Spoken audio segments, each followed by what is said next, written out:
Hi, everybody. This is Jill Garvin, the Director of Psychological Health for the 102nd Intelligence Wing. I'm glad to be with you today. Today, I want to talk about COVID and drinking. Right now, I've been reading a lot about the increase of alcohol consumption in our society, and I have also noticed in my office in psychological health that there's also been an increase in drinking as well.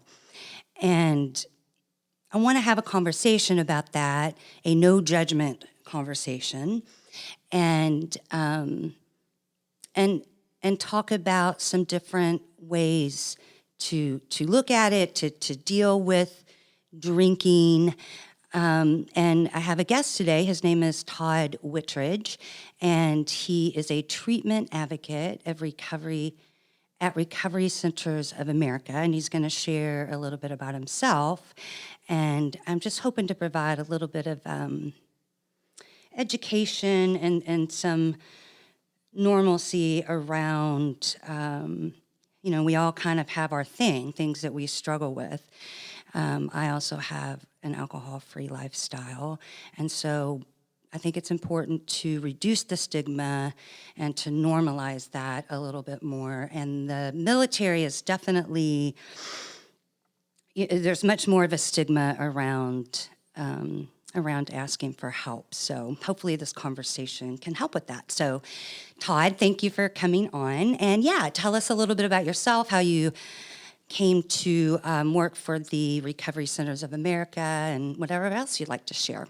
Sure. Well, thank you for having me. It's nice to be here. I come from a pretty solid military family, although I didn't serve myself, so I have a great deal of respect for the armed forces. My father was in the Navy, and my younger brother is a United States Marine. So I have some familiarity with the culture, at least. So I do appreciate you inviting me here today. So I spent the first 20 years of my career in technology startups, mostly advertising and media-related technology companies, and I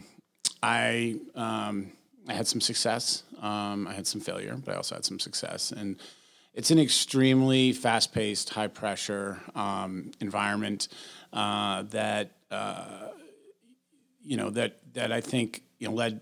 I think everyone kind of jokes about their industry being a heavy drinking industry, but I think in reality, everyone where there's stress, there's drinking, because it's one of the best self-medication tools out there. I actually had a doctor say to me once, the problem with alcohol is that it works. And he joked that if I could prescribe it safely, I would. So there's a lot of that in my story. So I continued on in that life for a while, and I was drinking myself to death. Everyone around me knew it. Alcoholics like to think that we hide well, and we don't. And although we think we really do, we're certain that we're doing a good job at that, but we're not.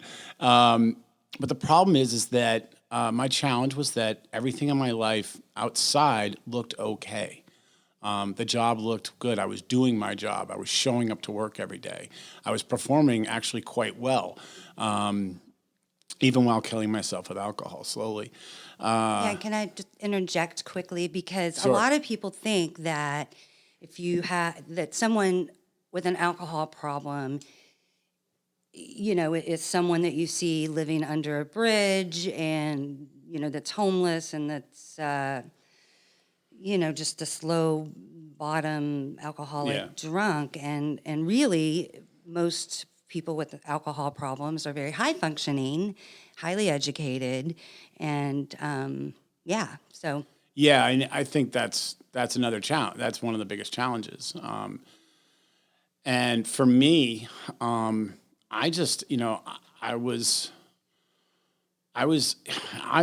think in some ways I'm unique in that I knew I had a problem. I just thought it was something I could fix later. I pointed to external forces, external things, the work, in my twisted mind, all I needed to do was get rich enough. And as soon as I was rich enough, then I would fix this problem. And it's interesting. The human mind has a very good way of convincing you that you're capable of doing things. And the problem is that alcohol is stronger than that. It's funny. I wasn't even, I was performing well. I was performing very well. It was I eventually have gone back and talked to my human resources, my head of human resources. The last company I was at was very successful, and we started with 5 people. We were 5 people when we started. We grew to 150 people, and I was head of all business development, and I was responsible for a lot of those large clients. So while being a person that suffered from alcoholism, I was closing deals with JetBlue, American Express, Starbucks, and a lot of these other large national brands. So I could convince myself, and I have gone back to her and said, what was going through. She's a friend of mine. We all built that company together. I'm like curious, what was going through your mind? She's like, I didn't know what to do. I didn't know. My hands were tied beyond kind of gently nudging you. The tools just weren't there, and largely for most organizations, they simply aren't there to facilitate that conversation. And we can get into that a little bit more. But so this continued until I think lots of people, whenever I share my story, I'm always talking about I was a highly functioning alcoholic until I wasn't. And that happens, I think, for everyone that suffers from this. Eventually, it does catch up with you. You can't outrun it. So it eventually caught up with me, and then I began my journey of getting better. Took me a couple tries, like it takes most people. Took me 3 real tries, with some stumbling in between. And then the last time I went to treatment, I did go to inpatient treatment. The last time I went to Recovery Centers of America for inpatient detox and residential, which comprises the first 28 days of most inpatient treatments. And then I came down to Cape Cod to do an aftercare program, got very involved in meetings and stuff like that, and continued on with my life. And I thought I was just going to go back to my old career. That's when I ended up in a conversation with Recovery Centers of America. They, instead of going back to my old career, they suggested I come join them and represent them. So now what I do is I represent Recovery Centers of America on Cape Cod, all of the south coast of Massachusetts, and the state of Rhode Island. And I do what I do in that role is I work with people like yourself, people like hospitals, social workers, case managers, primary care physicians. I work with therapists, counselors, psychiatrists, law enforcement, you name it. Anyone that comes into contact, community health organizations, anyone that comes into contact with someone that might need help. And then I act as the point of contact to refer them in and then work with them, sometimes work with the families and then the patient themselves to get them into treatment. Wow. Yeah. It sounds very rewarding. Why do you think? Yeah, it's a big change. How does treatment? Yes, it's a very different from corporate lifestyle to substance abuse treatment. What is treatment like?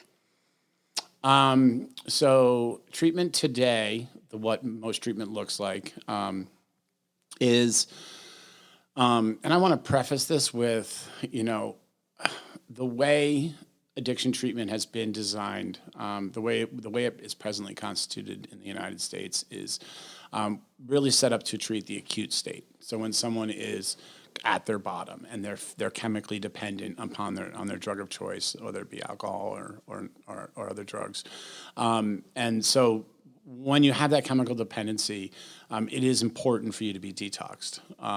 And detoxification, the process of detoxification is really the medically supervised and medicated process of removing that substance from your body safely.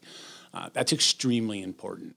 I have a good friend who passed away trying to do it on his own.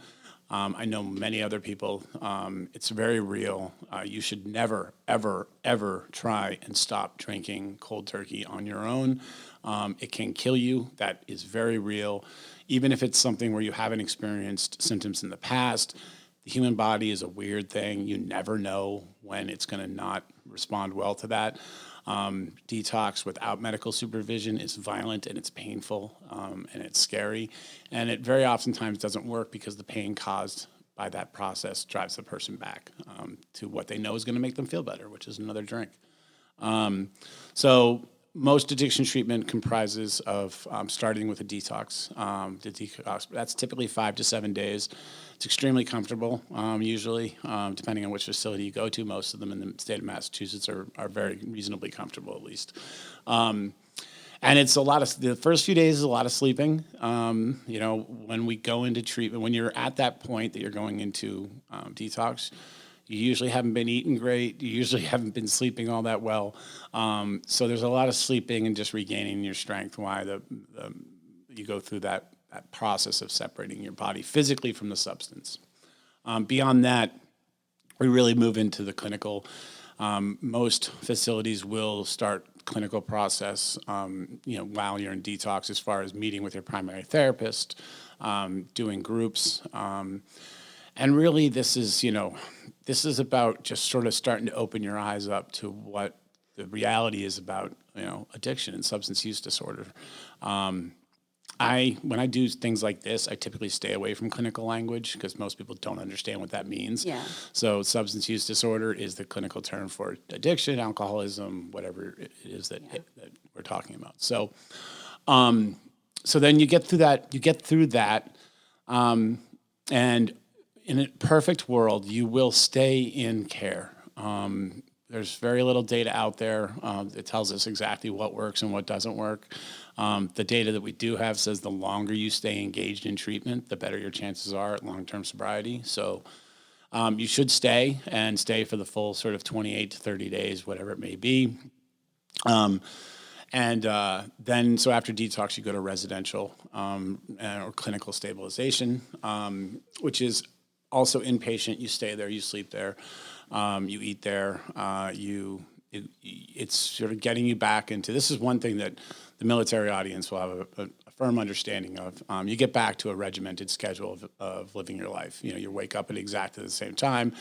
You make your bed. You go to breakfast. You have a very scheduled day, structured day, lunch, and you go to groups and you meet with your therapist. And it's a lot.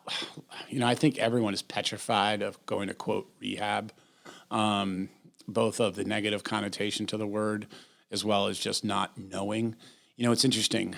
Addiction treatment is one of those things that no one talks about unless they absolutely have to.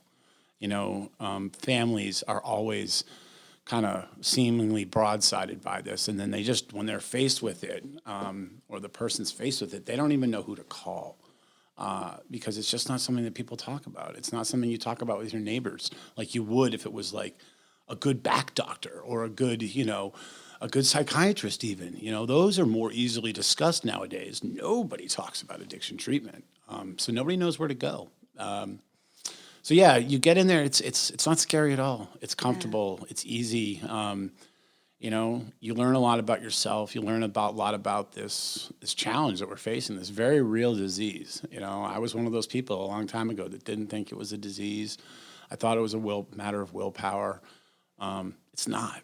When you get to that point, you're sick, and you need medical help to get better. Yeah, and I also like the analogy of it being an allergy for some folks, that when certain people take a drink of alcohol, their body responds differently than others.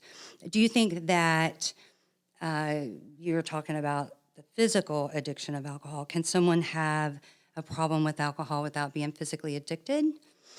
Yeah, and you can also be chemically dependent and not be addicted. Right. Both are very real. I think that's the bigger issue. That is that people kind of look at it as one, and it shouldn't be looked at as one. There's lots of people that are sort of episodic alcoholics.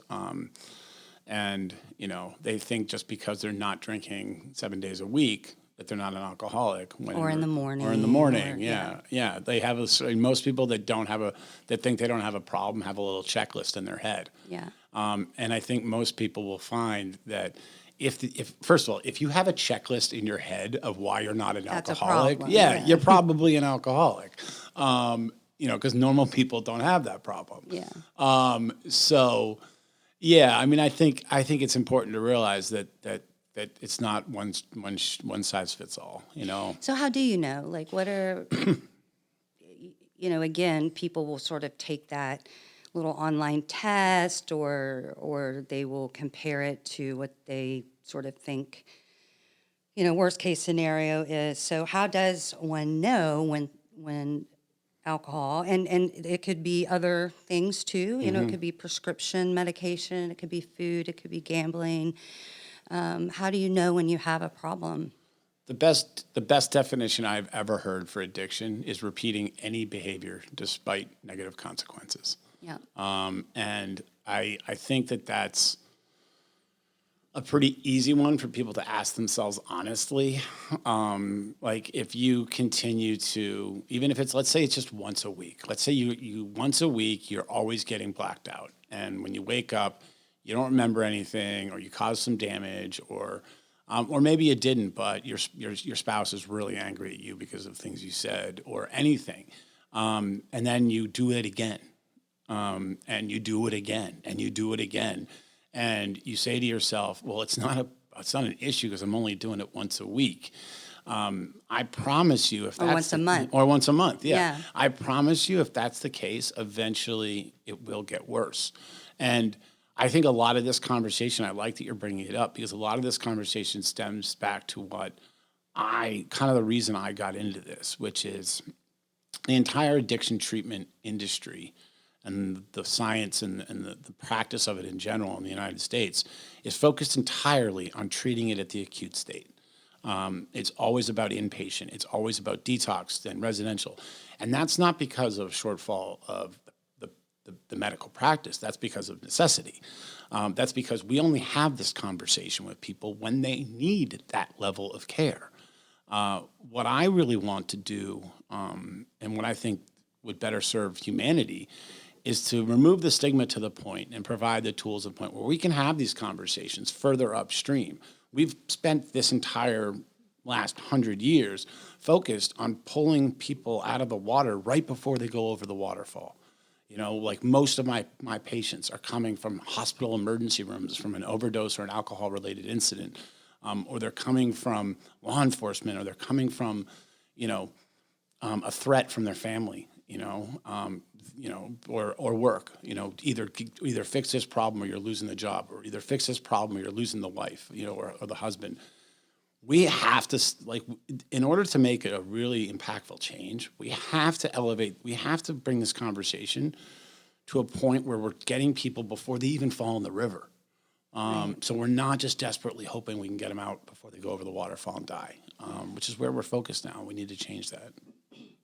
Yeah, one of the things I was talking to you about this before we started during COVID. I read a lot of different things, and I've never really been an Instagram person, but there are all these sober movements and alcohol-free groups and subgroups, and I had no idea that the alcohol-free, there's this whole movement. It's become very trendy.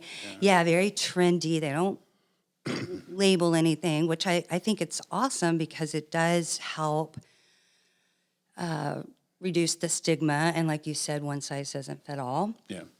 And so I encourage people to go on there and I just discovered this whole new world and different writers, and there's all this they call it quit lit, different literature around quitting, not just alcohol, but quitting negative behavior. Yeah, and things that don't serve you. And there's another book by Annie Grace.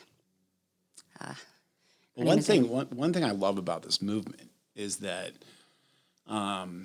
so this just consciously sober movement or whatever, there's also different names, is this, is the fact that one of the biggest fears that anyone that struggles has is what life is going to be like after. Like they think that life's going to be boring, and then they're going to be ostracized, and then they're going to be, they're not going to be able to go to the ball game and enjoy a beer, and that's going to be terrible. And they're not going to be able to drink champagne at their daughter's wedding. And you hear these all the time. And then how am I going to hang out with the guys and all these things? Or how am I going to go fishing? Like all these things. And one thing that if anyone actually, anyone that's listening to what I'm saying, I really want them to remember this, which is everything gets better. I was so convinced that nothing would get better, that after I got sober, I would be sober and that would make everyone else happy, but I would be miserable. And that would just be my life. Life was going to be so boring. Yeah.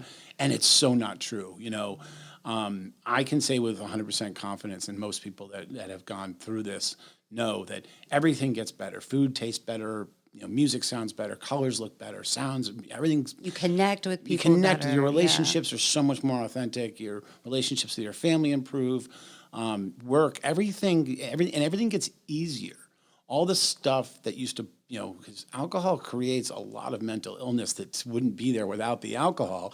And a lot of that anxiety and the fear and the anger and all that stuff that you used to have is gone because you have the ability to live in this sort of much more awakened state. Right. I used to it's funny, I used to say everything gets better until last winter. The only thing that doesn't get better is ice fishing. That's the only thing that doesn't get better. But other than that, everything else gets better.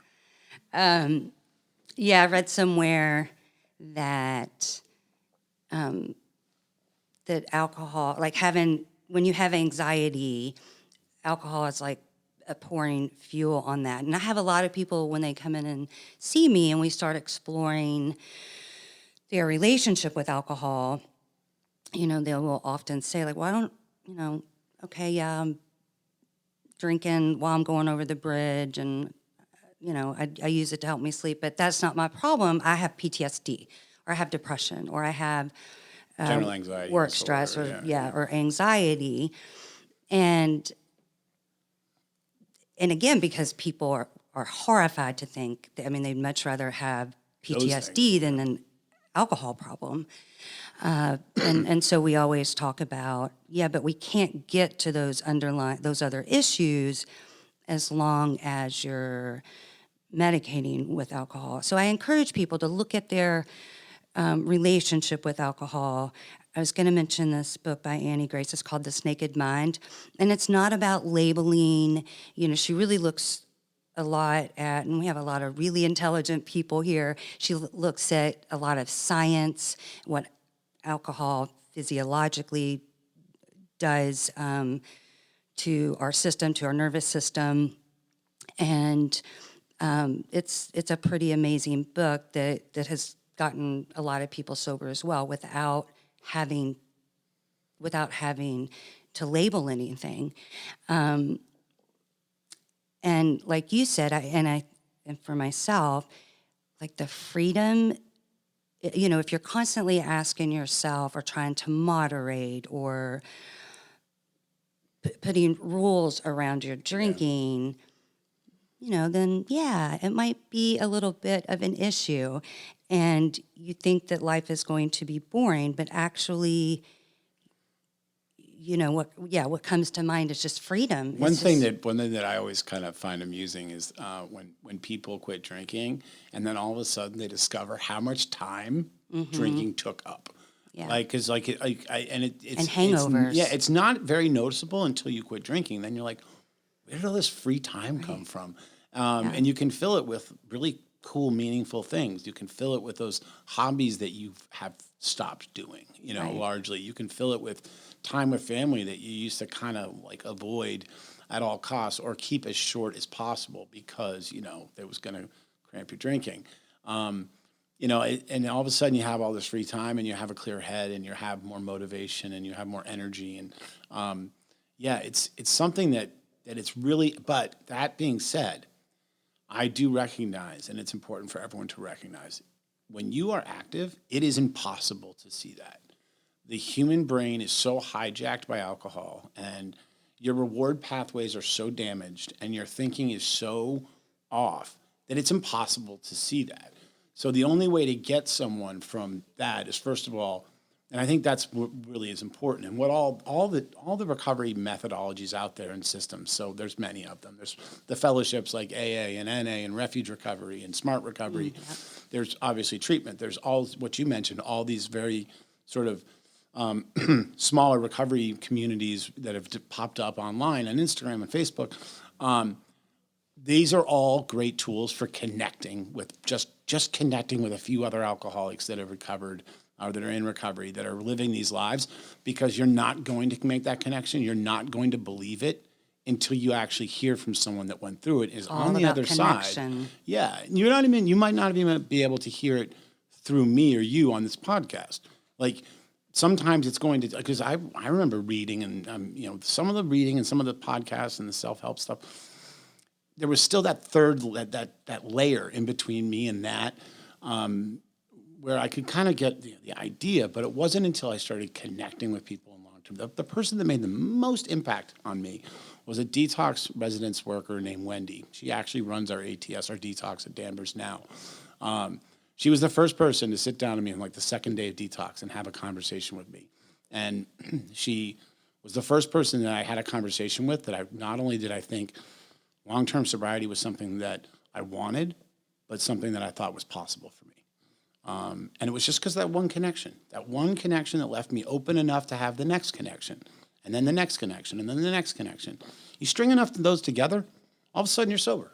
Right. That's amazing. And I'm going to wrap up in just a minute, but one thing I want to ask is one of the things I do in my role here is provide consultation to supervisors and leadership. And I do get a lot of people, commanders and stuff that will say like, hey, I'm really worried about this person. I've noticed they kind of shake a little bit, or they always miss Mondays, or they're looking a little disheveled, or there are some other issues, and they're not quite sure how to approach that person. So do you have any advice on if you suspect that someone has a problem or an issue, like what is a way that you could approach them? Because a lot of times people will just avoid it because, again, they don't want to embarrass them or make them feel shame.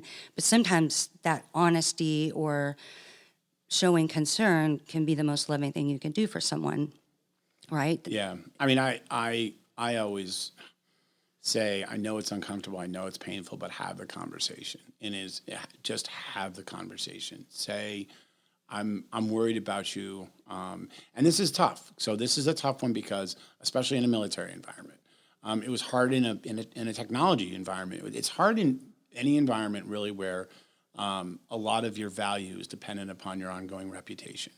And rank. And all these things that come into play, all the power structures and the fear in there. So what I really want people to do is start having the conversation. As scary as it is, uncomfortable as it is, it's better to have that conversation now. And really say, I want you to get better because I value you. I want you to get better because I care about you. I want you because you're important to this organization. So what can we do? And it's not always inpatient treatment. I think that's the thing that people get afraid of. Inpatient treatment isn't always the answer. In fact, if we remove the stigma and have these conversations upstream, there will be less need for inpatient treatment. Yeah, in a perfect world, we wouldn't need this many inpatient treatment beds because we've removed the stigma to the point where we're having these conversations upstream and we're getting out ahead of it. Right. So that people are keeping their jobs, so that people are not losing their families, so that, because that's where we start to actually and not change. losing themselves, Not they're losing feeling themselves, good about or not themselves. losing your life. I mean, this is, make no mistake about it. Left untreated, this will kill you. And it's not an if, it's just a when. It will eventually kill you if it's left untreated. Yes. Well, thank you. And what I will do is when we post this podcast, Public Affairs will put your information. And I'm also going to be sending out an email, or it may have already been sent out by the time this comes out, with with Todd's contact information. So if people want to contact you, is that okay? If they have any questions? I answer my phone unless I'm asleep. So Okay. it's 7 days a week, 365 days a year. Unless I'm asleep or temporarily busy. If I'm temporarily busy, I'll get right back to you. Doesn't matter if it's 6 a.m. on Christmas morning. You can always call me. Okay, wonderful. Thank you so much for being here. I appreciate it. And we'll see you next time. And you can find me on the Global if anyone's interested in certain topics or you want to come on to the podcast. Please reach out to me. I've also moved offices where Aaron Faye and Family Readiness is now. So come by and say hello. Thank you. Thank you.